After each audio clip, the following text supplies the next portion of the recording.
Olá, pessoal, tudo bem? Nós vamos começar agora a nossa sexta aula de dimensões da psicanálise. Hoje nós vamos ver o ego e os mecanismos de defesa. Bom, em 1923, com a publicação do O Ego e o Id, o Ego, o Id e o Eu, esqueci do Eu, passa a categoria de instância de segunda tópica, da segunda tópica e é expresso como tendo sido originado do inconsciente. O ego ampara a consciência e as percepções externas e tem uma função mediadora relacionada ao mundo, né, externo pelo sistema de percepção consciência. Por outro lado, se forma do id sobre ele tenta exercer uma função conciliadora. As três instâncias, o id, ego e superego, que formam a personalidade, são passíveis de observação do modo diferenciado. O ego, ele utiliza medidas defensivas para se defender dos ataques das pulsões que buscam intensivamente conseguir seus fins com muita obstinação e energia. Na contemporaneidade, há na psicanálise uma preocupação em olhar para lidar com os estágios iniciais do desenvolvimento emocional diante de um grupo de pacientes que chegam no consultório com sinais da necessidade ainda da construção de um ego corporal que não se constituiu adequadamente. Então, hoje, vai ser abordada a estruturação do ego sob a ótica freudiana, a constituição do sujeito numa perspectiva que se encontram associados aos fundamentos psíquicos e sociais que está envolvido em um evento de extrema importância na teoria freudiana. Então, dentro dessas perspectivas teóricas, será oportunizada a representação gráfica da constituição libidinal dos grupos, conforme proposto por Freud. Né? Então, para iniciar, vamos dar o start, o desafio. Né? Então, tem sido uma busca constante na psicanálise um entendimento, né, do aparelho psíquico, né? Investigar e buscar o conhecimento do conteúdo do ego, suas fronteiras e funções e como acontece a sua relação com o mundo externo, né? Como a sua relação com as pulsões do id e com o superego.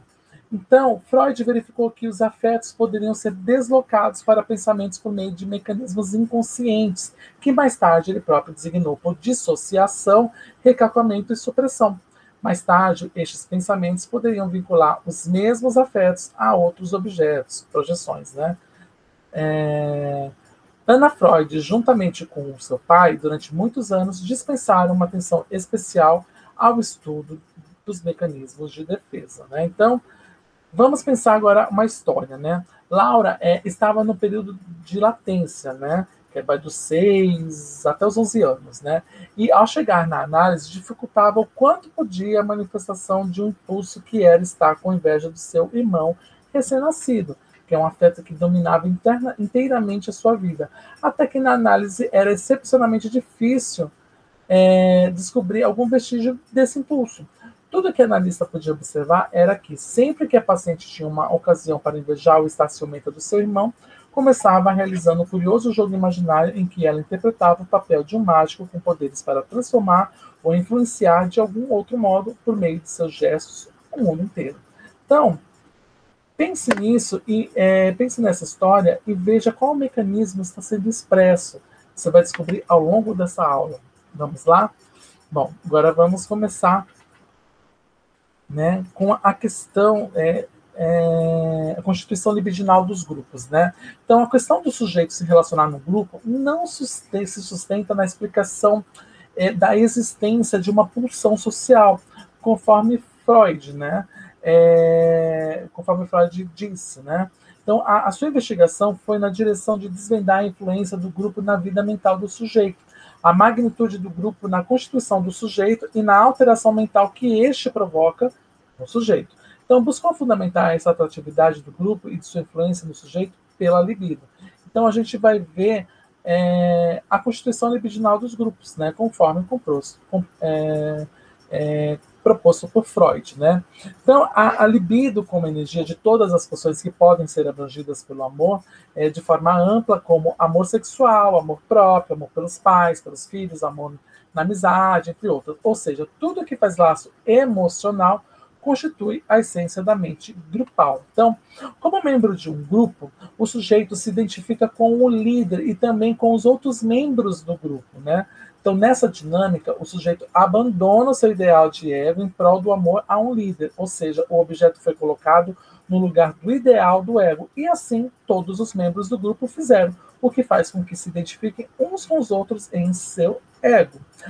Assim, Freud apresenta uma representação gráfica sobre a constituição libidinal dos grupos e diz: um grupo primário desse tipo é um certo número de indivíduos que colocaram um só e mesmo objeto no lugar de ideal do ego e, consequentemente, identificaram uns com os outros em seu ego, né?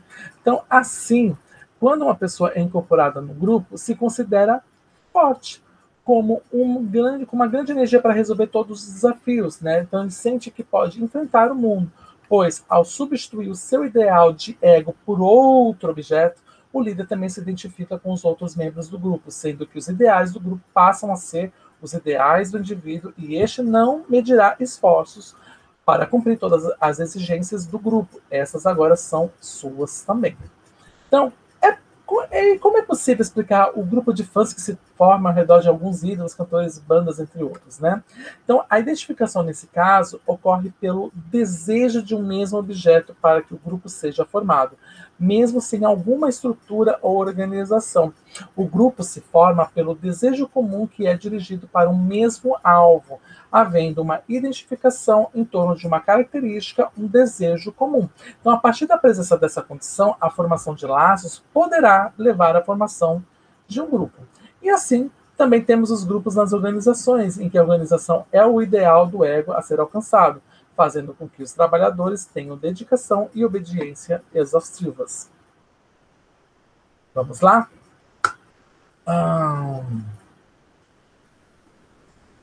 Então,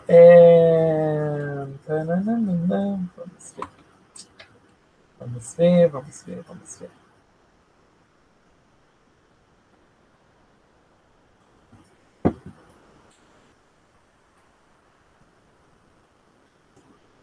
Então, hoje será abordada a estruturação do ego sobre a ótica freudiana, né? Então, ao introduzir a noção do inconsciente, Freud apresenta uma nova concepção do sujeito e inaugura um novo pensar sobre os processos psíquicos, fundando toda a concepção teórica e técnica da psicanálise, né? Então, na segunda tópica da psicanálise, o inconsciente é concebido não somente pelo recalcado, mas também pelas pulsões, né, de morte, de vida como forças opostas. E as leis do inconsciente da primeira tópica passam, na segunda tópica, a ser circunstanciadas com o id, o ego e o superego. Em 1923, com a publicação de O Ego e o Id, o eu passa a categoria de instância na segunda tópica e é expresso como tendo sido originado do inconsciente. O ego ampara a consciência e as percepções externas, enreda, né, o pré-consciente e contém parte do inconsciente, como função mediadora relacionada ao mundo externo pelo sistema percepção-consciência. E, por outro lado, se forma a partir do id e sobre ele tenta exercer uma função conciliadora. O que a percepção exerce para o ego, o id concerne a pulsão. O ego predomina a razão e no id as paixões. Então, as três instâncias que formam a personalidade são passíveis de modo de observação diferenciado. Só o id só é observável quando uma pulsão obtiver passagem aos sistemas pré-conscientes e conscientes, ou seja, somente quando uma pulsão se propagar até o ego em busca de satisfação, causando sentimentos de tensão e desprazer. Fora isso, o id não é acessível.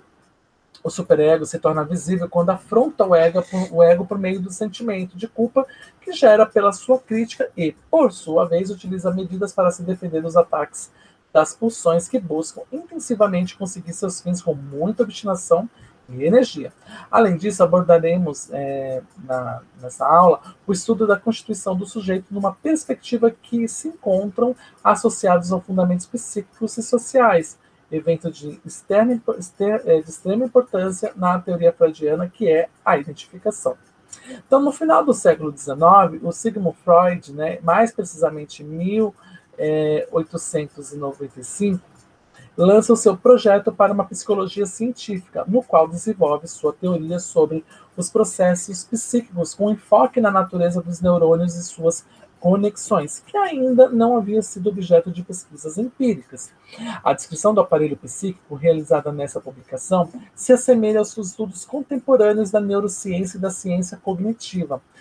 Para Freud, o movimento no aparelho evidenciava que as redes de neurônios indicavam uma atividade psíquica que surge de pequenas quantidades de energia, propondo então um modelo de funcionamento da atividade psíquica normal. E é nesse trabalho que Freud se refere ao eu como uma instância que se insere no conflito psíquico. Este conflito, para ele, ocorria entre a excitação produzida pelo desejo e a propensão ao recalcamento, cuja plataforma é o sistema neural relacionado com as excitações endógenas. O eu é constituído nesse sistema neural e impede a passagem dessa energia quando há sofrimento ou satisfação.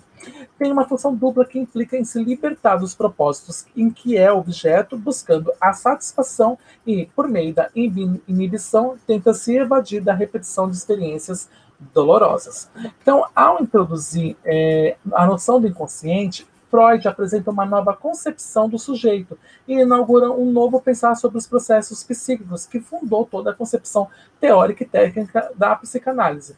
A consciência, até então entendida como portadora do controle das atividades conscientes, passou a ser uma consciência dividida que, além dos processos racionais, também é possuidora de pensamentos irracionais, indicando uma estrutura central em que todos os processos mentais são ordenados numa sinopse e integração de toda a vida mental.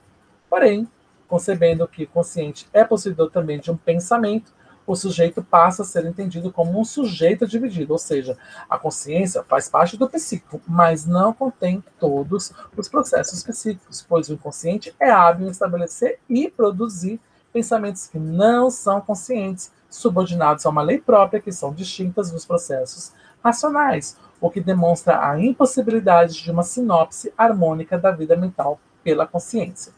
Na primeira tópica, o inconsciente é composto basicamente por representações dos desejos impassíveis que foram gerados nos primeiros anos da infância. O recalque foi o agente que os suscitou e os instaurou através das leis do deslocamento e da condensação e suas implicações e articulações.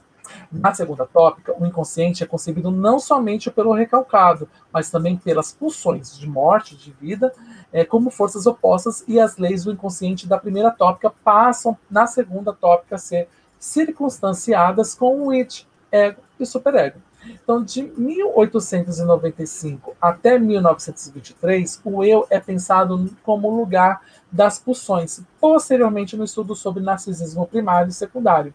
O eu, além de mediador, passa a ser também o objeto de amor e se faz refúgio da libido. Mas foi em 1923, com a publicação de O Ego e o Id, que o eu passa à categoria de instância da segunda tópica e é expresso como tendo sido originado do inconsciente.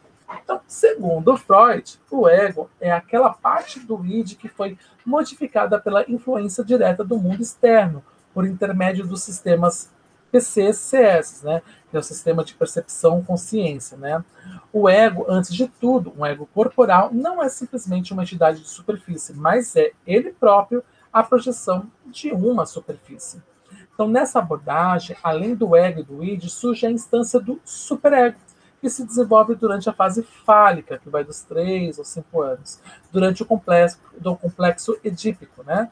E é o último a se desenvolver na estrutura da personalidade, sendo a força moral, representando as normas e valores, tendo internalizado os padrões morais dos pais pelo sistema de punições, sentimento de culpa, né? Quando a criança faz algo errado e recompensa quando realiza algo de forma satisfatória. O ego, em função de sua ligação com o sistema perceptivo, cria a organização temporal dos processos psíquicos e o subordina à aprovação da realidade. O ego alterna os processos de pensamento e obtém êxito no adiamento das descargas motoras e busca controlar a energia. Na sua relação com a ação, o ego tem o domínio de uma dinastia contundente, em que nada pode ser transformado em lei sem a sua aquiescência, mas pondera e leva em consideração todas as demandas do id e do superego. O ego ampara a consciência e as percepções externas, enreda o pré-consciente e contém parte do inconsciente como função mediadora relacionada ao mundo externo pelo sistema de percepção-consciência. E, por outro lado, se forma do id sobre ele e, sobre ele, tenta exercer uma função conciliadora. O que a percepção exerce para o ego, o id, concerne a pulsão. No ego, predomina a razão e o id nas as paixões, né? Então, para elucidar a importância do funcional do ego, o Freud faz uma analogia da relação do ego com o id como um cavaleiro, né? Então, o ego é como um cavaleiro que tem que se manter controlada a força superior do cavalo, com a diferença de que o cavaleiro tenta fazê-lo com a sua própria força, enquanto o ego utiliza forças tomadas de empréstimo.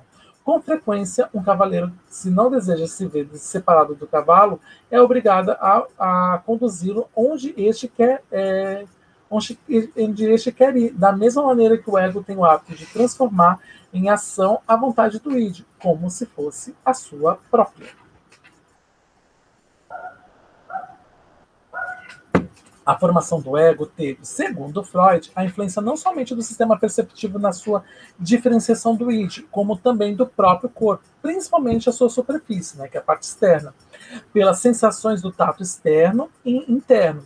A dor exerce um papel nesse processo, pois gera um conhecimento dos órgãos internos, que contribuirá também para que se forme a ideia do corpo, né? O ego é, primeiro e acima de tudo, um ego corporal. Não é simplesmente uma entidade de superfície, mas é ele próprio a projeção de uma superfície. Então, o ego, no entanto, não tem somente essa relação com o id. A partir da latência surge o superego ou ideal de ego. Então, o ideal do ego havia sido tratado por Freud em 1914 com o estudo Introdução ao Narcisismo, em que o ideal do ego era uma função do ego. Já em 1921, em Psicologia das Massas e Análise do Ego, a função se converte numa instância do mesmo nome. E 2 anos depois, na publicação do Ego e o id, surge o termo superego.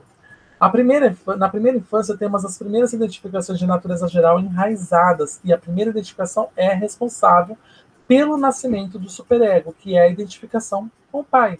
O superego é herdeiro do complexo de Édipo e se institui como uma expressão mais integralizada da libido do id. O ego é o representante do mundo externo e o superego se contrapõe a ele como representante do mundo interno, do id. Posteriormente a Freud, o ego, sua concepção e suas funções se tornariam um desafio teórico e político, originando correntes contraditórias na psicanálise. Surgiram, então, 2 correntes fortes, o anafreudismo, né, e a ego-psicology, liderada por Anna Freud e Heinz Hartmann, que privilegiaram o ego e seus mecanismos de defesa, desprezando o id e o inconsciente, em que a terapia psicanalítica tinha como objetivo a adaptação do ego à realidade. Uma outra corrente radicalmente oposta à psicologia do ego teve como representante a Melanie Klein, né, com o Kleinismo, e o Jacques Lacan, com o Lacanismo, com um retorno ao inconsciente utilizando direções diferenciadas, né? Então, buscar e investigar o conhecimento do conteúdo do ego, suas fronteiras e funções e como acontece a sua relação com o mundo externo, a sua relação com as pulsões do id e com o superego, tem sido uma busca constante na psicanálise para o entendimento do aparelho psíquico nas décadas de 1930 a 1960. Segundo Marx, o Freud verificou que os afetos podiam ser deslocados para pensamentos por meio de mecanismos inconscientes, que mais tarde ele próprio designou por dissociação, recalcamento e supressão. Mais tarde, esses pensamentos poderiam vincular os mesmos afetos a outros objetos e projeção. Anna Freud, juntamente com seu pai, durante muitos anos, dispensou uma atenção especial ao estudo dos mecanismos de defesa, identificando 5 grandes atributos. Então, as defesas são a melhor maneira de enfrentar conflitos e os afetos. As defesas são parcialmente inconscientes, as defesas são distintas entre si, é possível transformar as defesas, apesar de se assemelharem com os sintomas psiquiátricos, e as defesas podem desempenhar uma função adaptativa, porém também podem ser patológicas. A palavra defesa surgiu pela primeira vez em 1894, no estudo de Freud, as neuropsicoses de defesa, sendo estudada com mais profundidade em vários trabalhos seguintes, como a etiologia da histeria, observações adicionais sobre a neuropsicose de defesa, né? Então, posteriormente, abandonou essa terminologia e passou a utilizar recalcamento, né? Voltando a se referir novamente à defesa em inibições, sintomas e ansiedade, já em 1926. As três instâncias que formam a personalidade são passíveis de observação de modo diferenciado. O id só é observável quando uma pulsão obtiver uma passagem aos sistemas pré-conscientes e conscientes, ou seja, somente quando uma pulsão se propagar até o ego em busca de satisfação, causando sentimentos de tensão e desprazer. Fora isso, o id não é acessível. No caso do superego, o seu conteúdo é, em sua maior parte, consciente, sendo possível acessá-lo através da análise. Porém, quando está em harmonia com o ego, é impossível os discernir. Né? Então, o superego se torna visível quando afronta o ego, se tornando visível através do sentimento de culpa que gera pela sua crítica. Das três instâncias, o ego é a que permite observação direta e é através dele que se acessa as outras duas. O ego utiliza medidas defensivas para se defender dos ataques das pulsões que buscam intensivamente para conseguir seus fins com muita obstinação e energia. No entanto, essas defesas acontecem invisivelmente no caso do recalcamento, que é bem sucedido, como também acontece com a formação reativa, que é uma das principais defesas do ego contra o id. Além de se defender das pulsões do id, o ego também se defende dos afetos associados a estas. Afetos como o amor, nostalgia, ciúme, mortificação, dor e pesar se deslocam junto com as pulsões dos desejos sexuais, já que o ódio, a cólera e a fúria acompanham os impulsos agressivos. O ego se utiliza de um número limitado de defesas durante os períodos da vida, podendo escolher ora um, ora outro método que pode ser o recalcamento, o deslocamento, a inversão, entre outros. A análise das resistências no processo de análise é outra oportunidade de acessar e entender essas defesas. Os principais mecanismos de defesa são a repressão, a negação, a racionalização, o isolamento, a formação reativa, a projeção, a regressão, a identificação, a dissociação, o deslocamento, a sublimação e a idealização. Quando a sua utilização é em demasia, aponta para os sintomas neuróticos, né? Então, a gente vai ver justamente esses mecanismos de defesa, né? As definições deles, né? Então, vamos começar com a repressão. A repressão é um dos mecanismos mais comuns de defesa do ego. Então, seu significado é o de retirar algo do consciente, levando, né, para o inconsciente, ou seja, mantendo distante alguma imagem ou percepção insuportável. Obstaculiza, né, sentimentos e experiências desagradáveis da consciência. O reprimido é instalado no consciente e, no entanto, continua a fazer parte da psique e continuará exercendo influência no comportamento através do desenvolvimento de sintomas. Um exemplo, uma vítima de assalto violento não consegue se lembrar de nada do ocorrido e se encontra com grande ansiedade ou deprimida. A regressão é a volta a um período do desenvolvimento anterior na busca de um conforto, segurança e gratificação sentidas nessa fase. Né? Então, é um modo de defesa bastante primitivo e, embora reduza a tensão, frequentemente deixa sem solução a fonte de ansiedade original. Exemplo, então, uma criança que volta a fazer xixi na cama quando nasce um irmãozinho. Já a formação reativa, né? Para evitar a expressão de pensamentos ou sentimentos inaceitáveis, o sujeito exagera na expressão de sentimentos ou expressão opostas, né? Exemplo, o Júlio fez direito para agradar o seu pai, porém odeia o curso e o fato de ter que ser advogado, mas quando fala publicamente, refere à profissão de advogado como sendo uma excelente carreira. A identificação é um mecanismo não defensivo no qual se busca alcançar os traços, qualidades e particularidades de alguém a quem se admira. Na identificação projetiva, conceito desenvolvido por Melanie Klein, posição esquizoparanoide, segundo Volpe, o indivíduo se identificando com o outro, né, a pessoa, o objeto, cria internamente uma imagem ou fantasia e projeta isso para fora de si, se identificando com esta fantasia e construindo uma outra realidade psíquica, né? Então, um dos exemplos é uma pessoa que fez um longo tratamento dentário, ortodôntico, e decide ser dentista posteriormente. A intelectualização. Então, há um isolamento dos afetos. Então, exemplo, né? Esse mecanismo é muito utilizado pela área médica, né? Os médicos necessitam isolar os afetos ao realizar uma cirurgia ou tratar doenças terminais, né? Já a racionalização é um dos mais utilizados, pois o sujeito justifica com lógica e ética plausível alguma atitude e pensamentos inaceitáveis. Dessa forma, tem um intento benéfico como autoproteção e conforto psíquico, né? Então, dependente de algo que justifica o uso da bebida como meio de suportar a morte de um filho, né? E projeção, né? Ainda não é a última, né? É o ato de atribuir pensamentos, sentimentos e impulsos intoleráveis para si mesmo a outra pessoa. Então, necessariamente, antes da projeção, vem um mecanismo de negação, ou seja, uma forma de deslocamento que se dirige para fora e atribui a outra pessoa seus traços de caráter e desejos contra os quais existem objeções. Então, um dos exemplos pode ser uma pessoa que se apaixona perdidamente por alguém, casado, ou seu professor, ou seu analista, e se refere que é o outro que está apaixonado e está assediando.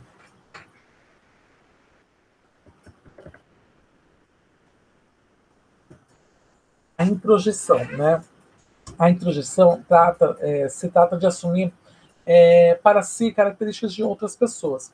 Algo externo passa a fazer parte do seu ego, né? Então, esse mecanismo é relacionado ao de identificação. Um exemplo é uma criança que repreende outra quando quer subir uma escada perigosa.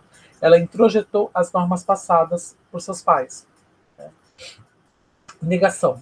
Então, o sujeito reitera um pensamento, uma atitude ou um sentimento que é meio insuportável, que é muito insuportável, e que não consegue tolerar e simplesmente o considera inexistente. Exemplo é típico mecanismo dos alcoólatras, que não admitem que são dependentes da bebida e se referem que bebem socialmente.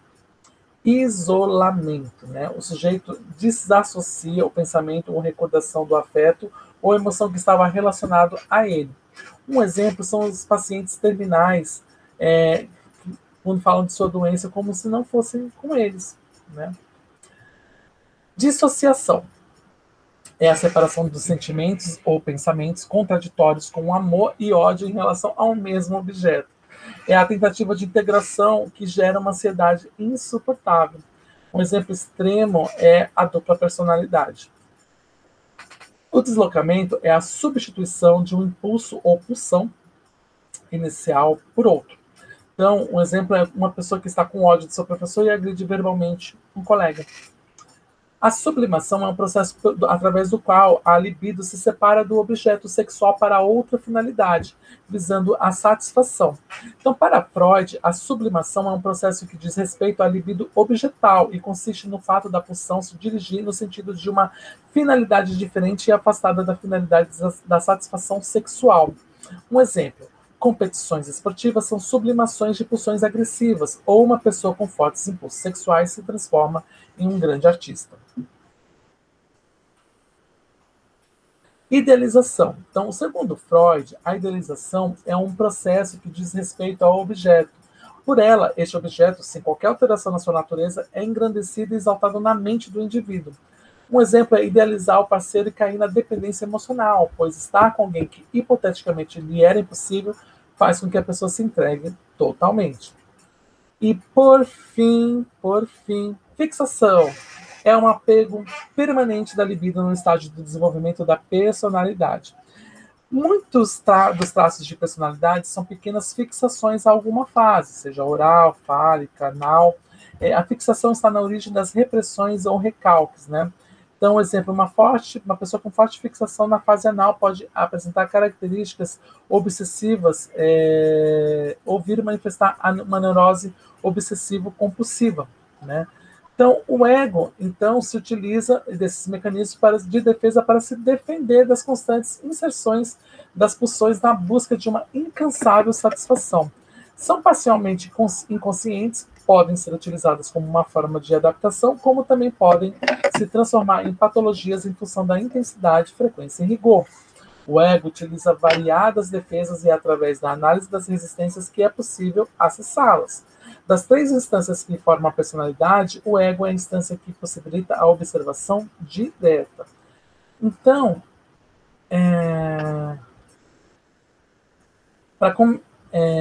para compreender melhor o mecanismo de identificação, eu vou deixar também aqui na descrição o texto O Mecanismo da Identificação, uma análise a partir da teoria freudiana e da teoria crítica da sociedade, o qual foi desenvolvido pela pesquisadora Dulce Regina dos Santos Pedrocian. Então, nesse texto, a autora faz uma reflexão sobre o mecanismo de defesa e identificação, tomando como ponto de apoio os textos sociais de Freud e as contribuições da teoria crítica da sociedade. Para Pedrocian, os indivíduos, em vez de estarem identificando-se entre si, estão se identificando com a totalidade social e racional. A cultura e a sociedade têm utilizado estratégias compulsivas para a criação de vínculos identificatórios. Então, o processo de identificação na inserção do sujeito em um grupo, né? Ufa, vamos ver aqui.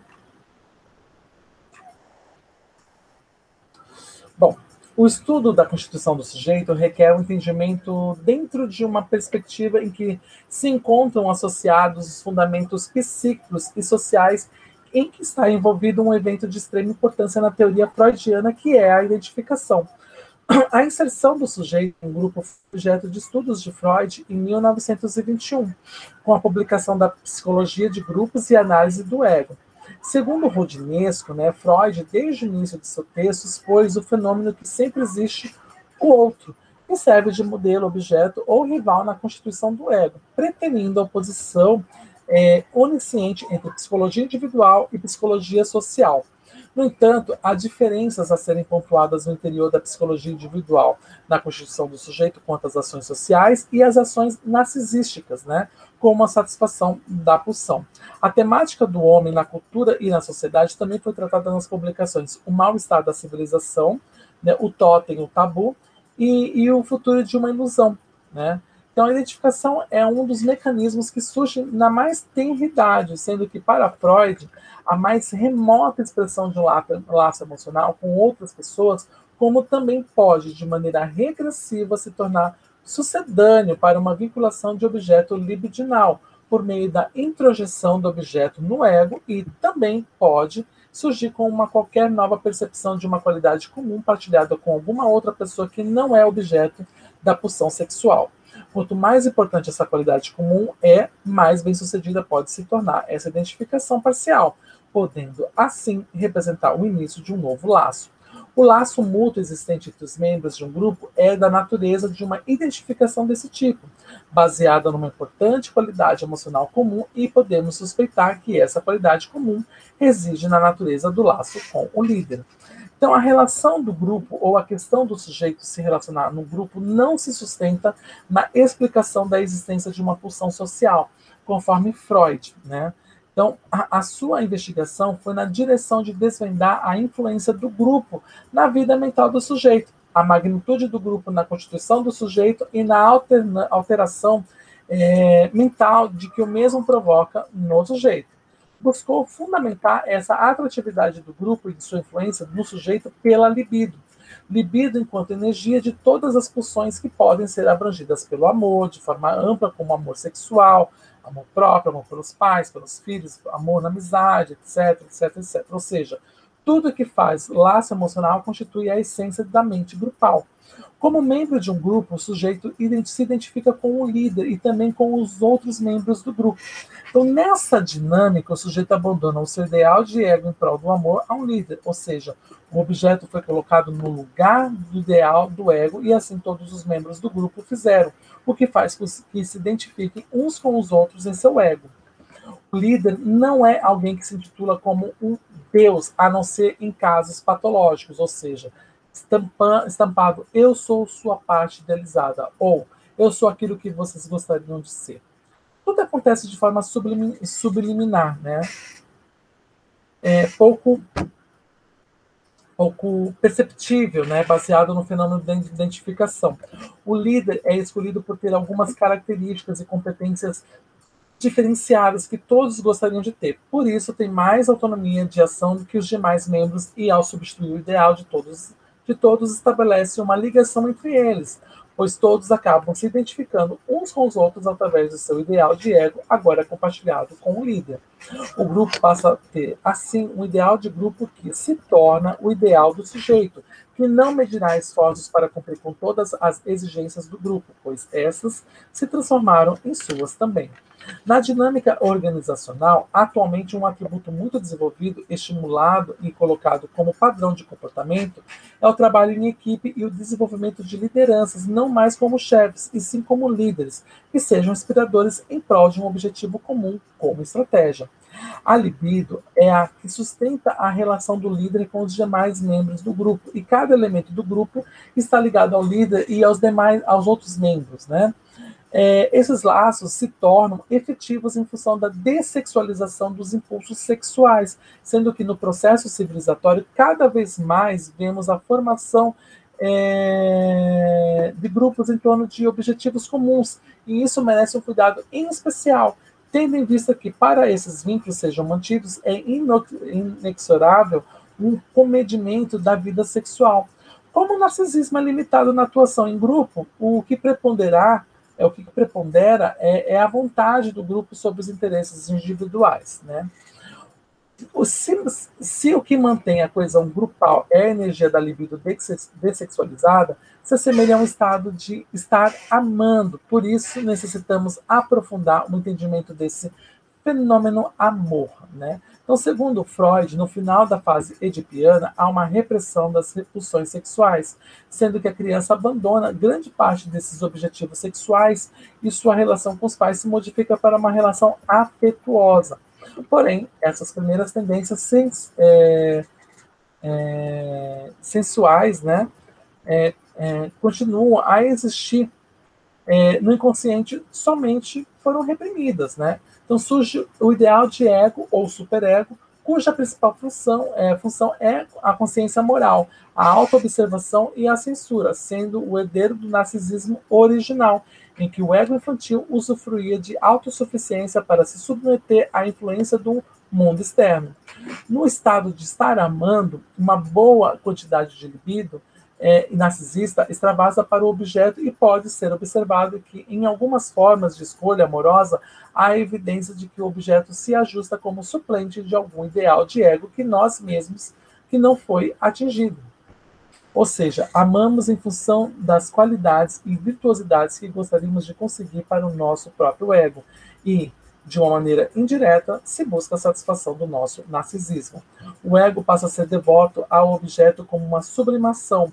As funções do ideal do ego deixam de funcionar, deixam de fazer crítica, silenciam e tudo que o objeto faz e pede é correto.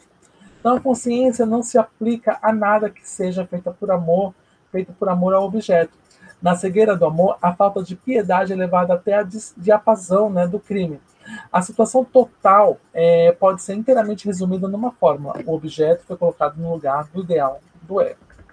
Então, observamos que, num grupo, os vínculos emocionais intensos são suficientes para o entendimento de uma das suas características, né, que é a dependência e a falta de iniciativa de seus membros. Suas reações são semelhantes e há a redução a indivíduos grupais, né? Contudo, o grupo apresenta mais do que isso. É possível identificar a fraqueza da capacidade intelectual, falta de controle emocional, incapacidade de moderação, inclinação em ultrapassar todos os limites na expressão da emoção e descarregá-las sobre a forma de ação.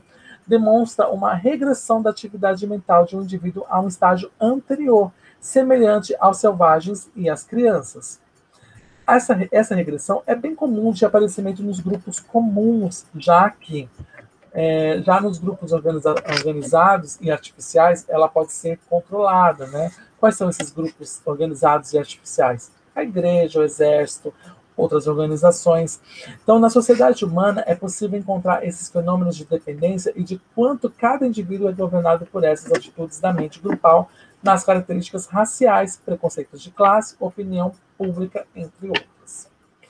Então, ao analisar a vida de cada indivíduo como um elemento de grupo, veremos que está conectado por vínculos de identificação em muitos sentidos e constituiu seu ideal de ego com muitos modelos, participando de numerosas mentes grupais, sua raça, classe, credo, nacionalidade, entre outras. Porém, é nos grupos transitórios e efêmeros que se pode observar como o indivíduo abandona o seu ideal de ego e o substitui pelo ideal do grupo, tal como é corporificado no líder.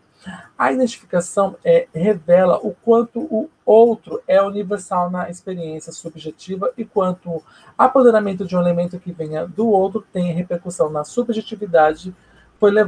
Foi o que levou Freud a não ver oposição entre a psicologia individual e a psicologia social.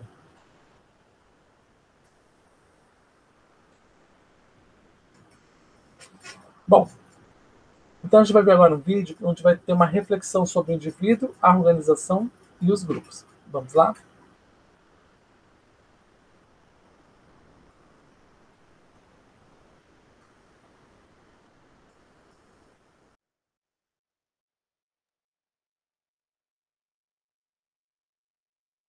Olá! Nesta dica do professor, você verá como se dá a inserção do sujeito nas organizações e como o trabalho pode causar sofrimento, satisfação e alienação. Nas atuais relações de trabalho, espera-se que um trabalhador seja criativo, proativo e capaz de tomar decisões eficazes. As pessoas constituem o sistema social no qual se relacionam formal e informalmente com os outros, ou em diversos grupos que sofrem mudanças constantes, pois sua formação é dinâmica e depende das atividades e projetos que estão sendo desenvolvidos. As pessoas também possuem uma ampla e diversificada gama de saberes, talentos específicos e possuem expectativas variadas quanto aos seus objetivos pessoais e profissionais, que necessitam ser alinhados aos objetivos organizacionais. E assim, temos um grande desafio: obter objetivos comuns para que haja sinergia e seja possível alcançar os resultados esperados. Na concepção psicopatológica, no contexto intersubjetivo das relações de trabalho, surgem as pressões técnicas. A técnica, de forma indireta, propagada pelas relações hierárquicas de interdependência, de submissão, de ordenação, de valorização, de competição e de conflito. Dessa forma, o trabalho pode se constituir em fonte de sofrimento quando a relação homem-trabalho é bloqueada, ou seja, quando alguém não consegue realizar sua tarefa de acordo com as suas necessidades e desejos psicológicos, por serem impostas as necessidades e desejos organizacionais. Porém, o trabalho também pode possibilitar uma satisfação sublimatória, contanto que seja livremente organizado ou escolhido, gerando prazer e saúde mental. Na relação do trabalhador com a organização em que está inserido, o sujeito é transformado em objeto na fusão sujeito-objeto, provocada pela fraqueza do ego e a influência do grupo. A organização é o ideal de ego a ser alcançado e é, ao mesmo tempo, inatingível, pois chegar até ela equivale a transcender-lhe, a crescer e obter o seu amor, que é uma característica da dinâmica infantil. Para essa finalidade, será necessário dedicação e obediência exaustiva e irracional, mas aceito pela incomparável sensação de poder que disso resulta. A relação organização-sujeito é uma relação ambivalente e contraditória no sentido de que é percebida como a mãe afetuosa e às vezes como perversa. Nesta dinâmica, útil à organização, há uma tentativa de dominar os outros e a si mesmo numa relação amorosa, onde a organização organização funciona como um espelho, possibilitando um estado narcísico, ilusório e imaginário. Perder o emprego ou desvincular-se da organização representa a perda de um objeto enaltecido e de difícil substituição, levando o sujeito a um estado de depressão e a um sentimento de vazio. As condições de trabalho, neste sentido, podem produzir sofrimento mental, como também criar defesas psíquicas com o objetivo de ocultar, manejar e dissimular uma ansiedade excessiva frente a perigos absolutamente reais. No entanto, é possível modificar o destino do sofrimento e propiciar a sua transformação através da criatividade, que é benéfica para a identidade, onde há a possibilidade de ampliação da resistência ao risco de desestabilização psíquica e somática. Nada prende mais o sujeito a uma realidade do que o trabalho, que fornece um lugar seguro numa parte da realidade, ou seja, na comunidade humana. Nesta comunidade, é possível deslocar uma grande quantidade de componentes libidinais, narcísicos, agressivos ou eróticos para o trabalho profissional e para os relacionamentos humanos a ele vinculados, onde é concedido o valor de que esse indivíduo goza como algo indispensável à preservação e à justificação de sua existência em sociedade.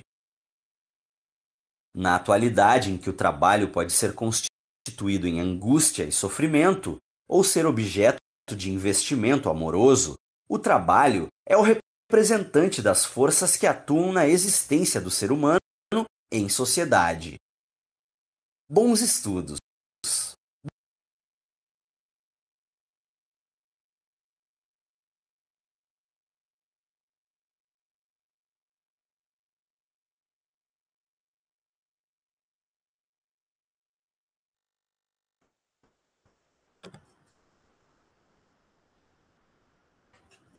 Bom, Freud, né, se refere ser o ego, aquela parte do id que foi modificada pela influência direta do mundo externo, né, por intermédio dos sistemas PCCS, né, que é os sistemas de percepção consciência, né.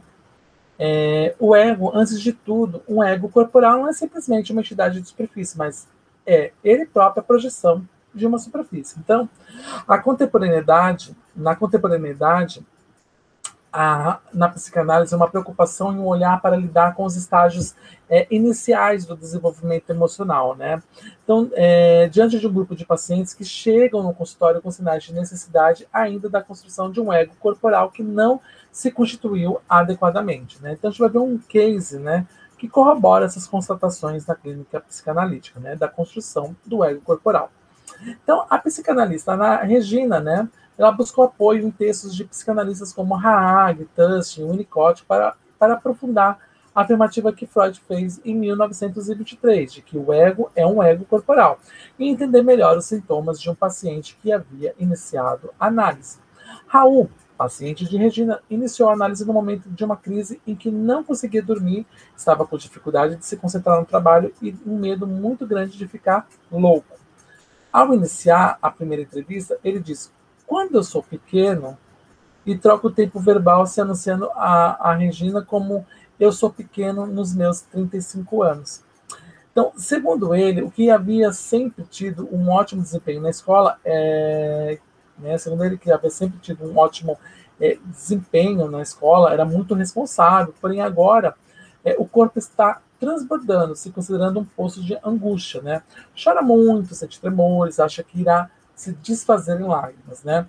Ele narrou que gosta de esportes radicais, principalmente escaladas, e diz: a fortaleza que ele era tombou, a corda esticou, e naquele momento parecia que ia arrebentar. Regina levou em consideração todas as expressões literalmente, no aspecto mais físico que elas poderiam estar expressando. Iniciou o trabalho de análise com o diagnóstico de que Raul era um paciente sem ego corporal, construído temendo ainda vazar pelos furos de seu eu pele poroso, né, se esparramando, tombando numa queda sem fim. Raul acha que se for demitido, o trabalho irá cair no nada. Se prendeu no namoro por muito tempo, mas quando terminou disse que se sentiu num buraco. Bebe com certa regularidade e diz que irá se viciar na análise. Em muitos momentos durante a análise dizia: eu fui me fazendo, eu me fiz, né? Então, no relato de sua história de vida, diz que aos 4 meses foi deixado com parentes, pois sua mãe teve que ir para o exterior em função de uma cirurgia de uma irmã mais velha. Durante toda a sua infância, teve que conviver com os pais sempre preocupados com a doença da irmã. Esse período de afastamento da mãe, que durou 6 meses, coincide com a etapa a que é atribuído o nascimento psíquico. O ego corporal não se constitui o suficiente, deixando uma sensação de esvaziamento. Então, nas histórias contadas pela família, referiam que ele tinha o costume de se balançar sozinho, como se ninando sozinho. Regina considerou que, nesse movimento, Raul tentava reproduzir a dobra, né? O ritmo vai e vem que não houve. Então, para esses autores, a construção do processo de simbolização primária inicia pelo corpo. O bebê necessita se sentir envelopado, primeiramente pelo corpo da mãe e depois pela sensação do aparelho digestivo, que assegura uma continuidade interna. A experiência do corporal é necessária para que o bebê enfrente a diferenciação do eu, não eu. Então, vários são os sinais dessa construção corporal. Os ritmos de vai e vem do olho no olho, o bico do peito na boca, a voz aveludada da mãe, o suporte de costas, nuca, cabeça, a noção de esqueleto interno e a experiência tátil, principalmente a própria pele que faz superfície entre o dentro e o fora do corpo. Então, o esboço do eu, iniciado aos 4, 5 meses, ganha nova configuração e a percepção de um ego corporal se instala. O ego corporal contém os elementos corporais, ensinando o ego psíquico a conter sentimentos e pensamentos. Após 4 anos de análise, Raul sai do emprego e inicia uma carreira acadêmica, vai para o exterior fazer doutorado e, em alguns momentos difíceis, se comunica com Regina pela internet. Numa das mensagens, diz que estava andando pela rua e, ao passar por uma vitrine, se reconheceu dizendo: naquele dia eu estava me achando. Regina, então, teve os sinais de que, silenciosamente, o processo de construção egóica havia se realizado. Bom, para finalizar, eu vou deixar, né, já falei sobre um texto, né, vou deixar outros 2 textos, né. O primeiro é sobre identidade e identificação em psicanálise, né, um estudo a partir do seminário, do 9º seminário do Jacques Lacan, né, onde um estudo acerca das relações de identidade e identificação do sujeito à luz do discurso freudo-lacaniano, né, privilegiando o percurso teórico do psicanalista Jacques Lacan. O inconsciente como a linguagem, né, de Freud a Lacan, né, que apresenta que Freud já concebia o inconsciente em termos de linguagem e que Lacan aprofundou a concepção freudiana. O trabalho ele analisa, em particular, como os mecanismos de elaboração onírica seguem o modus operandi das figuras estilísticas. Estando na base tanto do inconsciente como da ordem social, a linguagem provê o fio de continuidade entre eles. E, por fim, o texto que eu havia falado lá dentro da aula, né? Como nossos pais, a função da identificação na construção dos modelos, né? Que traz a importância da identificação pela teoria paterno-infantil de Winnicott, que expõe o primeiro vínculo com a mãe por meio das primeiras identificações. Ok? Então, por hoje é só isso, né? E na próxima aula, né, nós falaremos na aula 7, a relação compreensiva e a relação com o real, tá bom? E é isso. Até mais.